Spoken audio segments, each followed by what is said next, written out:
We all know by now that Anne Boleyn did not initially want to be with Henry VIII, but once she had accepted her fate, how did the public react to this new would-be queen? Although nowadays Anne Boleyn receives a lot of our love, admiration and attention, during the time that she was queen and even before, when Henry VIII was blatantly parading her around court when he was already married, the people did not like her. Of course, Henry VIII was constantly advised against his pursuit of Anne Boleyn in the beginning.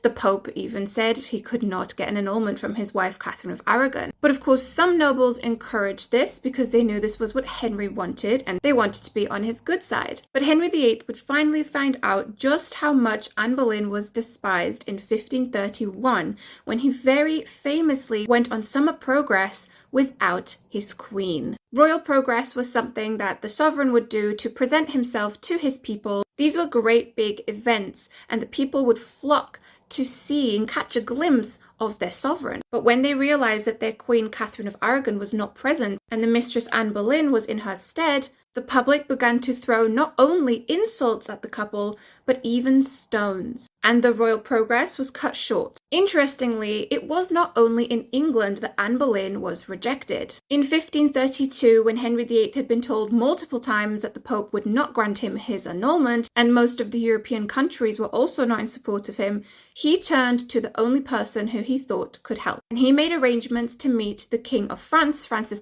I, in Calais. Anne Boleyn, having spent many years in France, had a relationship with the French king. Not a romantic relationship that was between her sister Mary Boleyn and the king, but Francis I respected Anne Boleyn. She was even very close friends with his sister Marguerite. So Henry VIII arranged to enter France and he requested that Francis and his court greet him and Anne Boleyn as a royal couple. Francis agreed, but then he had a really hard time to find a royal lady that would greet Anne Boleyn when she arrived in Calais. Queen Eleanor was recorded to have said that Henry and Anne were shameful. But then again, she was Catherine of Aragon's niece, so there's that. So King Francis asked his sister Marguerite, who was of course good friends with Anne Boleyn, but she said, "As Queen of Navarre, I cannot be associated with the scandal of Christendom." It would seem that Anne would not be accepted anywhere, whether by the English public or even by the French, and certainly not by the Spanish or the rest of Europe, who were all very much still in support of Catherine of Aragon, who they believed to be Henry VIII's lawful wife. But in true Henry VIII fashion, he would not be fazed,